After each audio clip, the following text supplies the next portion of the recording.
اسلام کی بہار بہار شریعت۔ الحمدللہ رب العالمین والصلاة والسلام علی سید الانبیاء والمرسلین۔ ناظرین کرام، السلام علیکم ورحمۃ اللہ وبرکاتہ۔ میں ہوں آپ کا میزبان حافظ محمد طاہر قادری، اور آپ دیکھ رہے ہیں ہمارا پروگرام آئیڈیز بہار شریعت۔ اور الحمدللہ ہمارے ساتھ تشریف فرما حضرت علامہ مولانا مفتی عرفان مدنی صاحب، جن سے ہم قیامت کی نشانیوں کے حوالے سے گفتگو کر رہے ہیں۔ وعلیکم السلام ورحمۃ اللہ وبرکاتہ۔ مفتی صاحب، قیامت کے حوالے سے سوالات مجھے آپ سے کرنے تھے۔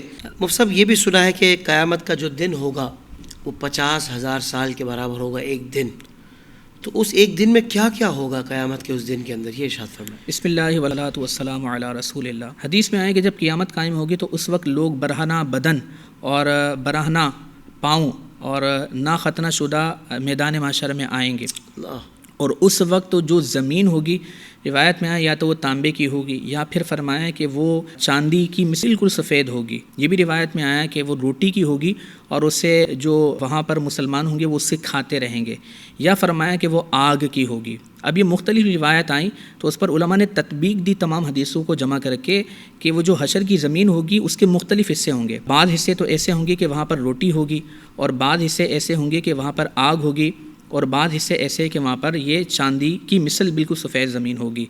تو خلاصہ یہ ہے کہ میدان معاشر میں یہ زمین ہوگی، سورج بالکل سوا میل پر ہوگا، اور اس وقت بلا کی گرمی ہوگی۔ صدر الشریعہ اس طرح توجہ دلا کر فرماتے ہیں کہ اس وقت سورج 4000 برس کے فاصلے پر ہے، اور اس وقت جب محشر قائم ہوگا تو اس وقت سوا میل پر ہوگا۔ تو اس گرمی کا اندازہ لگایا جا سکتا ہے کہ آج اتنا دور ہونے کے باوجود اگر گرمی کی شدت ہو جائے تو انسان پریشان ہو جاتا ہے، تو اس وقت سوا میل پر ہوگا۔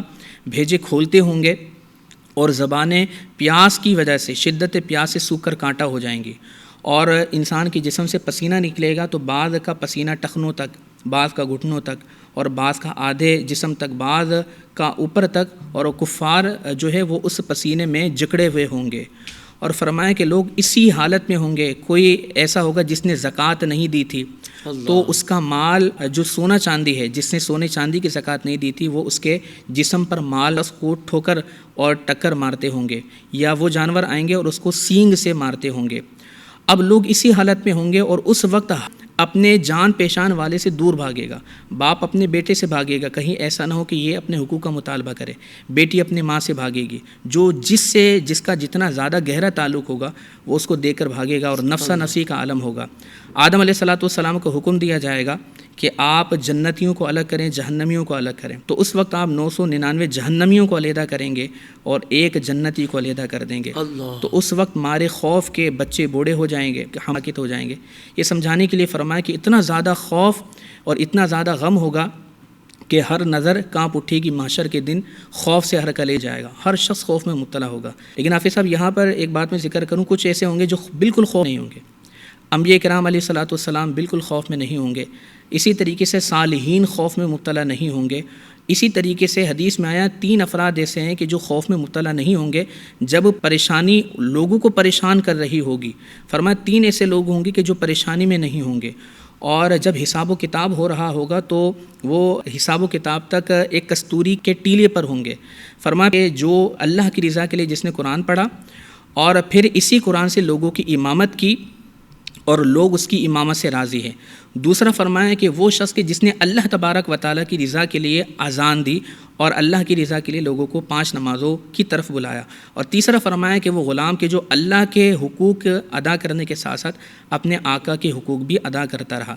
اسی طرح فرمایا کہ شہید جو جام شہادت جس نے نوش کیا ہوگا وہ بھی میدان معاشر میں خوف کے اندر مبتلا نہیں ہوگا۔ اسی طرح فرمایا وہ 2 مسلمان جو آپس میں اللہ کے لیے محبت کرنے والے ہیں وہ خوف کے اندر مبتلا نہیں ہوں گے۔ روایت میں آیا کہ ان کے لیے نور کے ممبر لگا دیے جائیں گے، تو نہ وہ نبی ہوں گے، نہ وہ صدیقین ہوں گے، نہ شہداء ہوں گے۔ کون ہیں؟ تو اللہ تبارک و تعالیٰ فرمائے گا یہ 2 مسلمان آپس میں ایک دوسرے سے میری رضا کے لیے محبت کرنے والے ہیں۔ اس وقت ان پر کوئی خوف نہیں ہوگا، کوئی غم نہیں ہوگا۔ تو یہ وہ افراد ہیں کہ جن پر خوف طاری نہیں ہوگا، باقی لوگ خوف کے اندر مبتلا ہوں گے اور اسی پریشانی کے عالم میں ہوں گے۔ نہ حساب و کتاب شروع ہوتا ہوگا، نہ وہ پریشانیاں ختم ہوتی ہوں گی، تو لوگ آپس میں مشورہ کریں گے کہ کیا کریں۔ حساب و کتاب بھی شروع نہیں ہوتا، اور یہ جو بلا کی گرمی ہے، سورج کی تپش ہے، اور یہ عذابات ہیں یہ سختیوں کے اندر مبتلا کر رہے ہیں، تو لوگ مشورہ کر کے حضرت آدم علیہ السلام کے پاس آئیں گے۔ روایت میں آیا تقریباً اس وقت 25,000 سال کا وقت گزر چکا ہوگا، حضرت آدم علیہ السلام کے پاس آئیں گے اور تعریف آپ کی فضائل بیان کریں گے کہ آپ ابو البشر ہیں، آپ کو اللہ تبارک و تعالی نے صفی اللہ بنایا ہے، آپ ہماری مدد کیجیے۔ اس وقت آدم علیہ السلام فرمائیں گے کہ اللہ نے آج جتنا غضب فرمایا ہے نہ اس سے پہلے کبھی غضب و جلال فرمایا، نہ آئندہ کبھی فرمائے گا، اور فرمایا کہ آج مجھے اپنی فکر ہے، کسی اور کے پاس جاؤ۔ لوگ پوچھیں گے کس کے پاس جائیں، تو آپ فرمائیں گے کہ تم نوح کے پاس جاؤ کہ وہ پہلے رسول ہیں کہ جن کو اللہ تبارک و تعالیٰ نے مبعوث فرمایا۔ چنانچہ لوگ حضرت نوح علیہ السلام کے پاس دوڑے آئیں گے پریشانی کے عالم میں، اور نوح علیہ السلام کے فضائل بیان فرمائیں گے کہ آپ نجی اللہ ہیں، اللہ نے آپ کو رسول بنایا وغیرہ وغیرہ۔ تو حضرت نوح علیہ السلام یہی فرمائیں گے کہ آج مجھے اپنی فکر ہے، اللہ نے جو جلال فرمایا ہے اس سے پہلے کبھی نہیں فرمایا، نہ ایسا فرمائے گا۔ تو لوگ پوچھیں گے کس کے پاس جائیں، تو آپ فرمائیں گے ابراہیم کے پاس جاؤ، وہ خلیل ہیں، اللہ نے ان کو مقام خلت عطا فرمایا۔ ابراہیم علیہ السلام کے پاس لوگ آئیں گے، ابراہیم علیہ السلام بھی فرمائیں گے کہ آج مجھے اپنی فکر ہے، آج کسی اور کے پاس جاؤ، اذهبوا الی غیری۔ اور پھر ابراہیم علیہ السلام پوچھیں گے کس کے پاس جائیں، آپ موسیٰ علیہ السلام کے پاس بھیجیں گے، موسیٰ علیہ السلام عیسیٰ علیہ السلام کے پاس بھیجیں گے، اور پھر عیسیٰ علیہ السلام فرمائیں گے آج اللہ نے جس مقام عطا فرمایا ہے، جس کے ہاتھ پر اللہ نے فتح باب شفاعت رکھا ہے، وہ محمد رسول اللہ صلی اللہ علیہ وسلم۔ تو اب تمام کے تمام لوگ نبی کریم صلی اللہ علیہ وسلم کے پاس گرتے پڑتے پہنچیں گے اور سرکار کریم علیہ السلام کے فضائل بیان کریں گے اور درخواست کریں گے کہ آپ اللہ سے ہماری سفارش کیجیے۔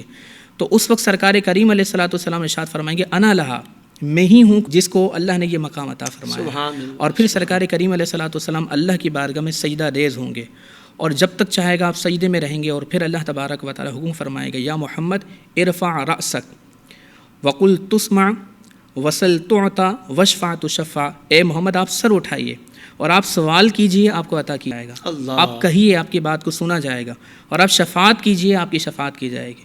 تو روایت میں پھر تو شفاعت کا سلسلہ شروع ہو جائے گا، اور یہاں تک ہوگا کہ کسی کے دل میں رائی کے دانے کے برابر بھی ایمان ہوگا، سرکار کریم علیہ السلام کی شفاعت سے وہ جنت میں جائے گا۔ اب سرکار علیہ السلام کی شفاعت کی برکت سے دیگر جو نبی ہیں، صحابہ ہیں، صالحین ہیں، ان کو شفاعت کا موقع ملے گا۔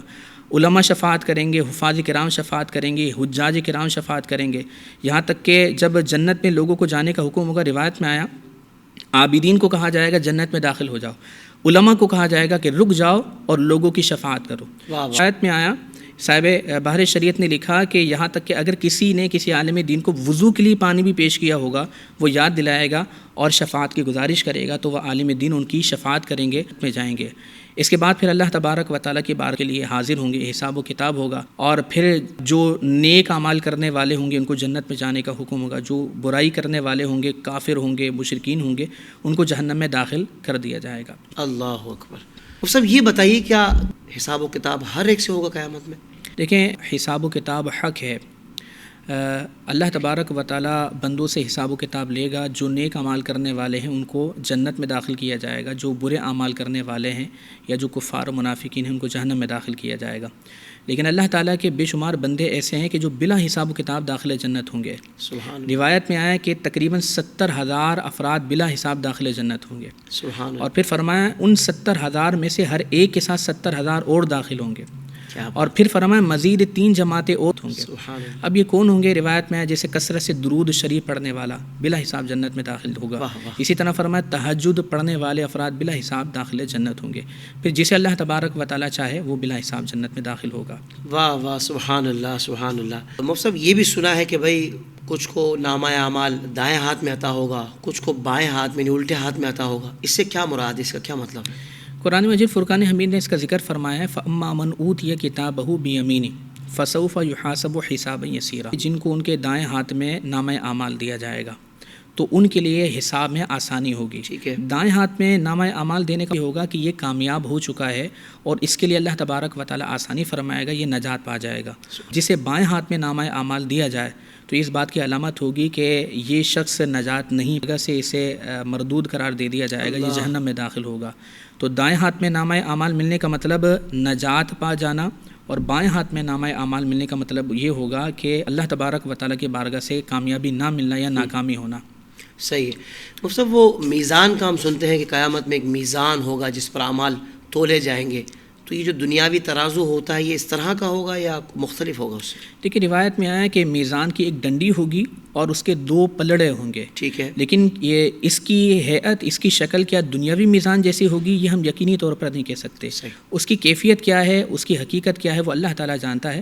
ہمیں کہ میزان حق ہے واقعتاً ایسا ہوگا، 2 اس کے پلڑے ہوں گے اور اس کی ایک ڈنڈی ہوگی، اور اس میں جب اعمال کا وزن کیا جائے گا تو دنیاوی قانون کے مطابق ایسا نہیں ہوگا کہ اس میں جب اعمال تولے جائیں گے تو عام طور پر جب دنیا کے اندر کوئی چیز تولی جاتی ہے تو جو بھاری وزن ہو وہ نیچے جھک جاتا ہے اور جو ہلکا ہو تو اوپر چلا جاتا ہے، لیکن معاملہ اس کے برعکس ہے. اس وقت جب میزان میں اعمال رکھے جائیں گے تو جس کے اعمال وزنی ہوں گے اس کا پلڑا اوپر چلا جائے گا. صحیح. اور جس کے نیک اعمال کم ہوں گے تو پھر اس کا پلڑا نیچے چلا جائے گا. اب یہ نیکیاں اور اعمال کیا حقیقتاً رکھے جائیں گے تو اس پر علماء نے کلام کیا کہ جو نیک اعمال ہوں گے بعد نے فرمایا کہ یہ اچھی صورت میں اس میں رکھے جائیں گے، اور جو برے اعمال ہوں گے وہ بری صورت میں رکھے جائیں گے، یعنی ان کو ایک جائے گا اور وہ جسمانی صورت سے میزان میں تولے جائیں گے. یا فرمایا کہ اس کی حقیقت اللہ تبارک و تعالیٰ ہی جانتا ہے. صحیح. سنا ہے کہ پورے صراط سے ہر نیک و بد کو گزرنا ہوگا، تو مفتی صاحب یہ ارشاد فرمایا کہ پل صراط سے گزرنے کی کیفیت کیا ہوگی؟ دیکھیے پل صراط یہ جہنم کی پشت پر ایک پل ہے، اور جنت میں داخل ہونے کے لیے ہر ایک نیک اور بد کو اس کو پار کرنا ہوگا. اللہ اکبر. دیکھیے پل صراط یہ جہنم کی پشت پر ایک پل ہے جو بال سے زیادہ باریک اور تلوار کی دھار سے زیادہ تیز ہے، اور ہر نیک شخص کو اسے پار کر کے ہی جنت میں داخل ہونا ہوگا. تو اس پر نیک اور بد سب گزریں گے. بعض تو اتنی تیزی سے گزریں گے کہ بجلی کی رفتار سے گزریں گے، بعض وہ ہوں گے کہ جس طرح گھوڑا تیزی کے ساتھ چلتا ہے اس طریقے پل کو پار کریں گے، بعض وہ ہوں گے کہ جو اپنی قربانی کے جو جانور ہوں گے اس پر سواری کریں گے اور پھر اس طریقے سے وہ پل صراط سے گزریں گے. بعض اس پر تکلیف کے ساتھ، اور جو کفار و منافقین ہوں گے وہ کٹ کٹ کے جہنم کے اندر گر رہے ہوں گے. تو خلاصہ کلام یہ ہوا کہ پل صراط سے ہر ایک کو گزرنا ہے، چاہے وہ نیک ہو چاہے وہ بد ہو. جو بد ہوگا یا جو کفار و منافقین ہوں گے وہ ڈٹ کر گر جائیں گے. جو مسلمان ہوں گے وہ بعض تو بڑی تیز، جو کم نیکیاں رکھنے والے ہوں گے وہ اپنی اپنی نیکیوں کے حساب سے اپنے مراتب کے حساب سے پل صراط کو پار کریں گے. اللہ تعالی ہمارا پل صراط کا سفر بھی آسان فرمائے، عافیت والا فرمائے. وہ سب لواء الحمد یہ بھی سنا ہے، بالخصوص سید اعلیٰ حضرت کی شاعری میں بھی، صبا وہ چلے کہ باغ پھلے، وہ پھول کھلے کہ دن ہو بھلے، لواء کے تلے ثنا میں کھلے، رضا کی زباں تمہارے لیے. یہ لواء الحمد کہتے کسے ہیں؟ لواء الحمد ایک جھنڈا ہے جو نبی کریم صلی اللہ علیہ وسلم کو عطا کیا جائے گا. صحیح. اور آدم علیہ السلام سے لے کر تا قیامت آنے والے جتنے بھی مسلمان ہوں گے وہ سارے کے سارے اس جھنڈے کے نیچے ہوں گے. صحیح. اس جھنڈے کو لواء الحمد کہا جاتا ہے. سبحان اللہ سبحان اللہ. نبی کریم صلی اللہ علیہ وآلہ وسلم کو مقام محمود عطا فرمایا جائے گا، تو یہ مقام محمود سے کیا مراد ہے؟ مقام محمود سے مراد یہ ہے کہ تمام اولین آخر نبی کریم صلی اللہ علیہ وسلم کی میدان معاشر میں فضائل بیان فرمائیں گے، تعریف کریں گے. اسے بھی مقام محمود کہا جاتا ہے کہ جب لوگ تکلیف میں پریشانی میں مبتلا ہوں گے اور تمام نبیوں سے ہوتے ہوئے آخر میں سرکار کریم علیہ السلام کے پاس آئیں گے اور سفارش کی گزارش کریں گے، تو اس وقت جب تمام اولین آخرین سرکار کریم علیہ السلام کی تعریف کریں گے، آپ کے فضائل اور محامد بیان کریں گے، اس کو بھی مقام محمود کہا جاتا ہے. اور پھر سرکار کریم علیہ السلام شفاعت فرمائیں گے تو شفاعت کو بھی مقام محمود کہا جاتا ہے. قرآن میں اللہ نے فرمایا ربک ان یبعثک ربک مقاما محمودا. تو وہ جو مقام محمود کا قرآن میں ذکر آیا کہ ان قریب آپ کا رب آپ کو مقام محمود پر فائز فرمائے گا. تو سرکار کریم علیہ السلام سے پوچھا گیا مقام کیا ہے، تو سرکار نے فرمایا کہ وہ شفاعت ہے. تو مقام محمود سے مراد سرکار علیہ السلام کی تعریفات بیان کی جائیں گی، تمام اولین آخری سرکار کی تعریف بیان فرمائیں گے اور سرکار شفاعت فرمائیں گے. اسی طرح مقام محمود کا ایک معنی یہ بھی بیان کیا کہ جب آپ کے پاس لوگ آئیں گے سفارش کے لیے تو آپ اللہ تبارک و تعالیٰ کی بارگاہ میں سجدہ ریز ہوں گے اور اللہ کی حمد بیان فرمائیں گے. ایسی حمد بیان فرمائیں گے کہ اس سے پہلے نہ کسی نے کی ہوگی نہ کر سکے گا. اس کو بھی مقام محمود کہا جاتا ہے. بالکل ٹھیک ہے. مفتی صاحب قیامت بہت سارے لوگ عرش کے سائے میں ہوں گے، تو یہاں عرش سے کیا مراد ہے اور وہ کون سے لوگ ہیں جو عرش کے سائے میں ہوں گے؟ عرش کے بارے میں علماء کی مختلف آراء ہیں کہ یہ کیسا ہے. بعض نے فرمایا کہ نور سے بنا ہوا ہے، بعض نے کہا کہ یہ سبز زبرجد کا ہے، بعض نے کہا سرخ یاقوت کا ہے، اور بعض نے کہا حقیقت تو ہم نہیں جان سکتے کہ یہ کیسا ہے، لیکن ہمیں اس پر اعتقاد رکھنا ہوگا. اب یہ اس کی شکل و صورت کیسی ہے یہ گنبد نما ہے. اللہ تبارک و تعالیٰ نے عرش یہ جنت کی چھت کے طور پر بنایا ہے. اچھا. یعنی جنت کی جو چھت ہوگی یہ عرش ہوگا. قیامت کے دن کوئی سایہ نہیں ہوگا سوائے عرش کے. اللہ تبارک و تعالیٰ کے عرش کا سایہ ہوگا اور اس میں اللہ تبارک و تعالیٰ نے مخصوص بندوں کو وہ سایہ عطا فرمائے گا. بخاری شریف کی حدیث میں آتا ہے سرکار نے فرمایا 7 ہیں کہ وہ اللہ، تو وہ کون کون سے؟ سرکار نے فرمایا عادل حکمران، جو عدل کرنے والا، انصاف کرنے والا بادشاہ ہے، وہ اللہ کے عرش کے سائے میں ہوگا. اسی طرح فرمایا وہ نوجوان جس کی جوانی اللہ تبارک و تعالیٰ کی عبادت میں گزری ہوگی. اسی طرح فرمایا کہ جس کا دل مسجد کے ساتھ معلق ہوگا. اور فرمایا کہ وہ بھی عرش کے سائے میں ہوگا جسے کسی منصب والی خوبصورت خاتون نے برائی کی دعوت دی اور اس نے کہا انی اخاف اللہ، میں اللہ تبارک و تعالیٰ سے ڈرتا ہوں. یہ 5واں شخص ہوگا جس کو اللہ تعالیٰ عرش کا سایہ عطا فرمائے گا. 6 فرمایا کہ وہ شخص کہ جس نے اللہ کی راہ میں اس طرح صدقہ دیا کہ دائیں ہاتھ نے جب صدقہ دیا تو بائیں ہاتھ کو معلوم نہ ہوا ہو. یعنی اس نے اللہ کی راہ میں دائیں ہاتھ سے اس طرح صدقہ دیا کہ بائیں ہاتھ کو معلوم نہ ہو، خفیہ طور پر صدقہ دی، وہ بھی اللہ کے عرش کے سائے میں ہوگا. اور آخر میں 7واں فرمایا کہ وہ شخص کی جو تنہائی میں بیٹھ کر اللہ کو یاد کرتا ہوا اس کی آنکھوں سے آنسو جاری ہو جائے. تو فرمایا تنہائی میں بیٹھ کر اللہ کو یاد کرنے والا کہ اللہ کو یاد کرتے کرتے اس کی آنکھوں سے آنسو جاری ہو جائیں، فرمایا وہ بھی عرش کے سائے میں ہوگا. ایک روایت کثرت سے درود پڑھنے والا ہوگا، وہ بھی اللہ تبارک و تعالیٰ کے عرش کے سائے میں ہوگا. تو اور بھی مزید اس پر افراد کا ذکر فرمایا، لیکن بخاری کے اندر یہ 7 افراد کا ذکر موجود ہے. سبحان اللہ سبحان اللہ. مفتی صاحب اگر حوض کوثر کی بات کی جائے تو حوض کوثر کیا عام حوض کی طرح ہے یا اس کی کوئی الگ سے خصوصیات ہیں؟ حوض کوثر یہ اللہ تبارک و تعالیٰ نے ایک بہت بڑا حوض بنایا ہے اور اس کے چاروں کونے برابر ہیں اور اس میں اللہ تبارک و تعالیٰ نے جو پانی رکھا ہے وہ دودھ سے زیادہ سفید اور شہد سے زیادہ میٹھا ہے. سبحان. اور اس کے جو برتن ہیں وہ ستاروں کی تعداد سے بھی زیادہ ہیں اور اس کے جو کونے ہیں وہ سونے کے ہیں اور اس پر قبہ نما موتی موجود ہیں. اس سے جب پینے والا پانی پیے گا تو اس کے بعد کبھی پیاسا نہیں رہے گا. اس کا مطلب یہ کہ وہ کوئی عام حوض کی طرح نہیں ہوگا بلکہ بڑا حوض ہوگا. اور اللہ تبارک و تعالیٰ نے اس کا پانی بڑا صاف و شفاف، ٹھنڈا، میٹھا، شہد سے زیادہ میٹھا رکھا ہوگا. ایک بار جو پی لے گا اسے کبھی پیاس محسوس نہیں ہوگی. سبحان اللہ. اچھا مفتی صاحب یہ بتائیں کہ جنت اور دوزخ یہ پیدا ہو چکے ہیں یا بعد میں پیدا کیے جائیں گے؟ جنت اور دوزخ دونوں پیدا ہو چکے ہیں. صحیح. مسلمانوں کا یہی عقیدہ ہے کہ اللہ تبارک و تعالیٰ نے جنت پیدا فرما دی ہے، وہ موجود ہے، یعنی بعد میں پیدا نہیں ہوگی بلکہ وہ موجود ہے. اسی طریقے سے دوزخ بھی پیدا ہو چکی ہے اور وہ موجود ہے. تو جنت کہاں ہے حضرت یہ بھی بتا دیں. جنت 7 آسمانوں سے اوپر ہے. اللہ تبارک و تعالیٰ نے قرآن میں فرمایا عند سدرۃ المنتہا، سدرۃ المنتہا کے پاس، عندہا جنت المأویٰ، اس کے پاس جنت المأویٰ ہے. اس کا مطلب یہ ہوا کہ جنت 7 آسمانوں سے اوپر ہے اور یہ سدرۃ المنتہا کے پاس ہے. سبحان اللہ. حضرت یہ بھی بتا دیں کہ جنت کتنی بڑی ہے؟ جنت کی وسعت تو اللہ تبارک و تعالیٰ ہی جانتا ہے حقیقی طور پر، لیکن حدیث میں آیا کہ جنت میں 100 درجات ہوں گے اور ہر درجے کے درمیان اتنا فاصلہ ہوگا جتنا زمین و آسمان کے درمیان میں ہے. تو روایت میں آیا کہ یہ سارا عالم اگر ایک درجے میں سما دیا جائے تو یہ کافی ہوگا. اس سے اندازہ لگایا جا سکتا ہے کہ اللہ تعالیٰ نے جنت کتنی زیادہ وسیع پیدا فرمائی ہے. ساتھ ہی حضرت وہ جنت کا ایک تخیل، بندہ جب سوچتا ہے کہ وہ جنت کیسی ہوگی تو مختلف نقوش ذہن میں آتے ہیں. تو میرا بھی یہی سوال ہے حضرت، جنت کیسی ہے؟ کیا اس کی زمین، کنکریاں، مٹی، نہریں، درخت، مکانات، محلات وغیرہ کیا اس دنیا کی مثل ہے؟ جنت یہ وہ جگہ ہے کہ جس کی نعمتوں کو نہ کسی آنکھ نے دیکھا ہے، نہ کسی کان نے سنا ہے، نہ کسی کے دل پر اس کا خطرہ گزرا، نہ کسی کے دل پر اس کا خیال گزرا.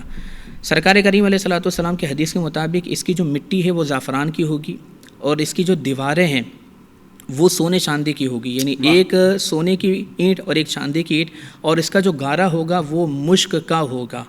اور وہاں جو درختیں بڑے بڑے ہوں گے، بعض درخت چھوٹے ہوں گے، بعض بڑے ہوں گے، اور بعض درخت تو ایسے ہوں گے کہ ان درخت کے سائے میں اگر 100 برس تک کوئی تیز گھوڑ سوار چلے تو وہ ختم نہ ہو سکے.